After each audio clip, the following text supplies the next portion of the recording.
Welcome back down the garage, boys and girls, and just like that, the head is fully torqued back down, ready to go. So, I'm quite excited because, I mean, it's coming up on 8 o'clock now, but the head's now torqued down. It's probably gonna take about half an hour to get the rest of it all bolted up. I've got to do a little something with that, because at the moment it just fucking leaks, basically. But, if I can get this all bolted up, which I should be able to, and Dean's on his way down, and Sam, so I'll have a few pairs of hands to help out. If I can get this all done by about 10 o'clock, I might be able to drive the car tonight for the very first time since years. So, yeah, I'm quite excited. Right, I'm going to crack on and get this sorted, which basically is going to involve drilling that gluey crap out that I put in there, and I brought some Araldite, some 2-part Araldite epoxy, ultra strong. So I'm going to put that in there, and hopefully that will stop it from leaking. Again, this is only a temporary measure until such time as I manage to get my hands on a billet stat. So yeah, right, I'm going to crack on and drill that out, and then get this bolted up whilst that's drying. We might be able to drive the car tonight. If not, we will definitely be driving it next week. So exciting.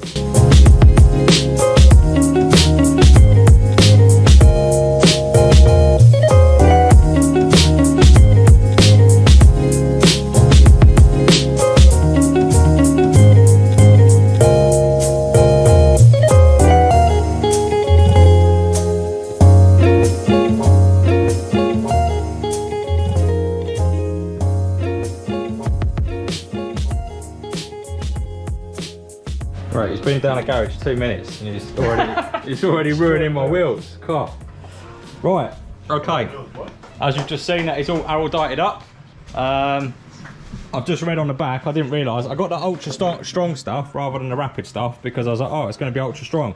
And then I just read on the back, it says 8 hours on the back of it to dry. So it's going to get about 8 minutes and we'll just see how it goes. But yeah, it's all there. I'm just going to, I let it start curing off for a bit, and then I'm just going to heat it up every couple of minutes with the blowtorch and just see how it goes. But yeah, so right, whilst we're letting that dry, let's start putting the rest of this back together, and then put some wheels on it.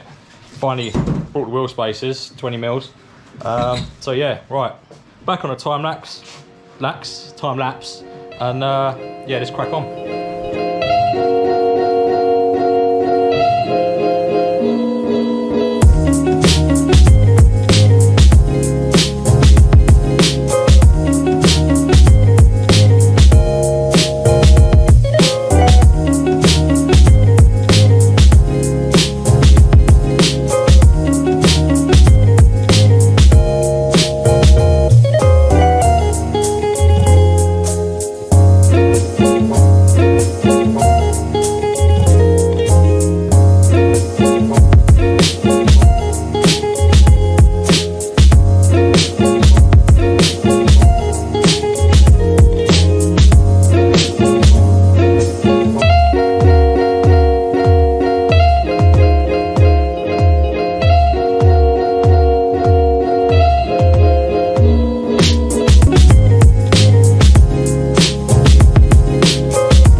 ran out, as always, like on the last video, I think we ran out of battery 2 times and ran out of memory once.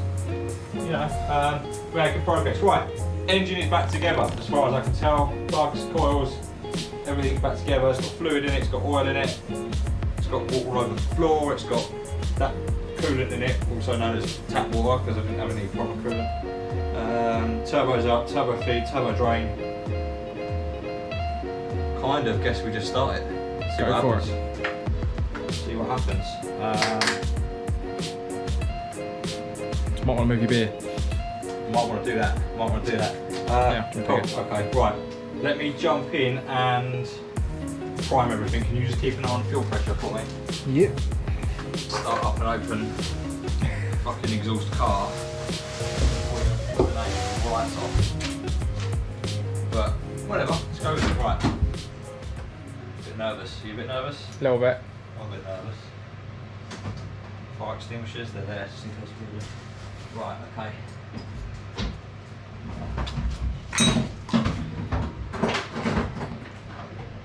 Throttle linkage working? Yep. Yeah. It's not in gear, because that is all now connected up. Make sure it's not in gear. Battery's on.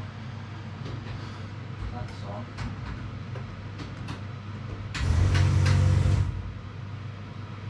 Where's the jump up there? Do it again.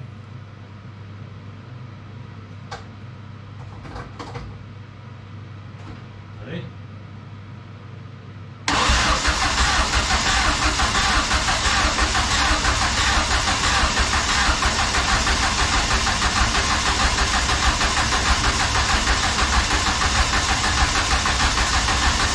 Fuel pressure's fluctuating How much?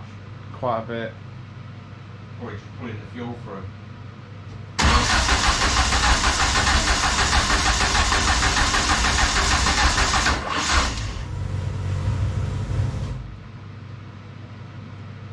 Yeah, it's coming up. Yeah, coming back up it. It's coming up, and then the moment you start cranking, it's just dropping off.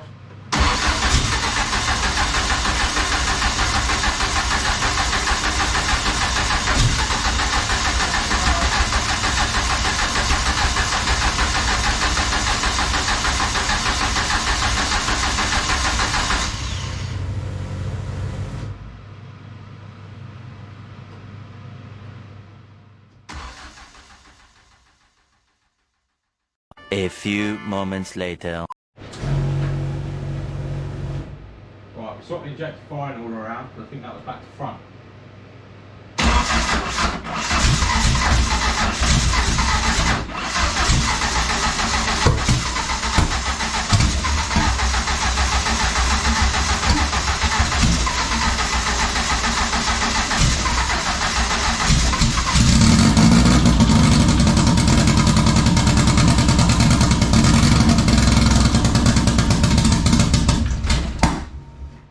That's what it was then. Injectors are firing the wrong way around. Now the thing is, that means that those cylinders are wet as fuck. Yeah, hence Because it would why have it's just been- taken a while That's why to we start didn't up. want to fire on. That was probably only 1 cylinder or 2 cylinders that fired on there. Other thing to consider, no more decomp plate, so your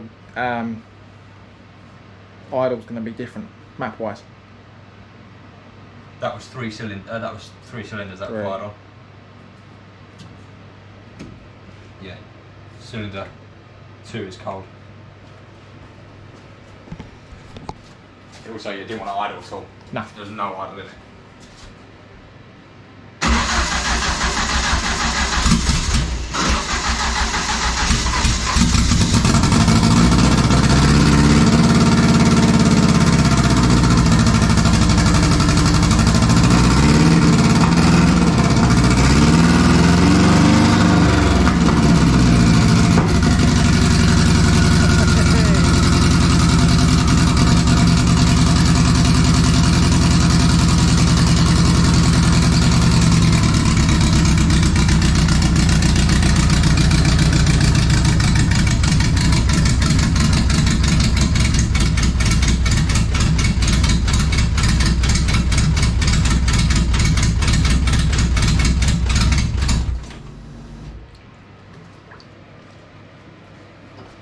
Okay, well, that started a hell of a lot easier. Which it would do. filled this full of what's it, and it was revving up. It was quite responsive actually. Yeah. Yeah, look, we're done now.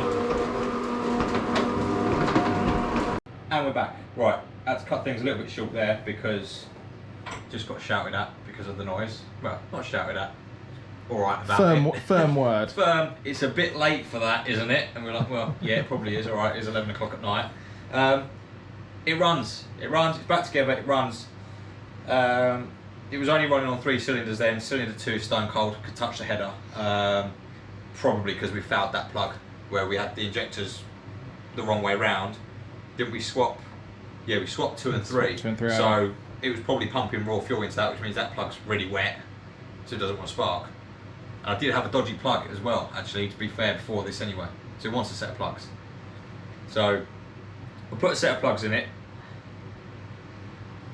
It's got coolant in it, it's got oil in it, it's got gearbox oil in it. We've got a linkage, we've got a clutch, we've got brakes, we've got an accelerator, we've got a running engine. We can drive it. We've got a drivetrain. We can drive it. The car will drive under its own power. I mean, there's a whole host of other things that need to be done before it's roadworthy, and we've got charge coolers to go in, we've got rad fans.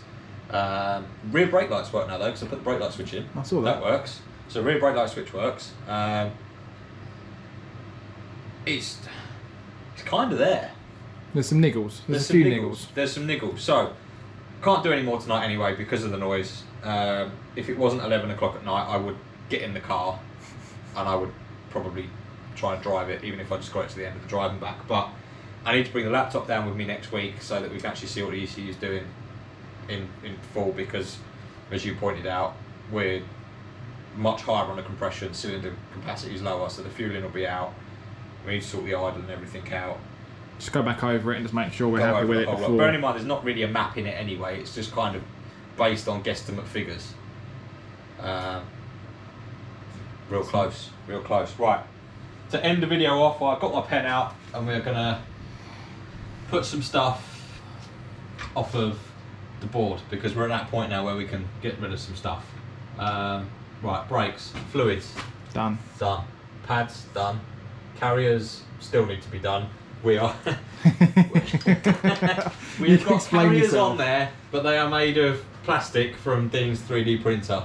But they're on there and they hold everything together for the where we need, but obviously can't drive it on those because we'll melt them. But, well, I'm going to drive it on those next week, but we can't go very far on those because we'll melt them. Hoses are done. Wheel spacers are on. 20mm wheel spacers. Obviously these wheels stick out a hell of a lot. As you would have seen in the other wheel video, which actually they've not got their tyres on yet, but those wheels are ready to go on, which do fit with the spacers and brings it all into line. Bumper steering needs to be done, engine still needs cooling fan. Wastegate done. Full exhaust still to be done. Rear state needs to do that still. Heat management is kind of halfway there, but not yet. Thermostat housing, no. Alternator, no. Gearbox oil is done. Injectors. It's kind of a long-termy thing because it's running at the moment. Well, it's running, but I mean they're only they're the beige injectors, so we're going to run out of fuel real quick on those. But yeah, to get it driving, they're fine. We can drive it. Well, they'll fuel it up to about 150, 60 horsepower before they run out. So, because that's that's kind of what you can crank them up to. I think Wes's one, the red one, he basically they'll sort of do ST170 power on standard injectors just under boost. So you do all that work just to end up with standard ST170. But yeah, right, interior. Firewall rear, haven't done that yet. Rearview mirror, no. Lights, no. Filler neck jubilees, no. Window vents, no. So we can't knock anything off of there. but we want to add to that as well, don't we? Do we? Carpet. Oh yeah, yeah. I did decide I want carpet actually. Watching too much Mike FPE, just like a Bentley. Now getting carpet. Getting old. Right, wipers, hood, rear wing, lower. Ignore that. Bonnet pins, rab mounts. Still need to get. I'm probably just going to buy a whole new anti-roll bar kit at some point for that. Number plates, still need to do those. We're going to add panhard rod. we need to shorten the pan hard rod, don't we? Because Yeah. it's too long.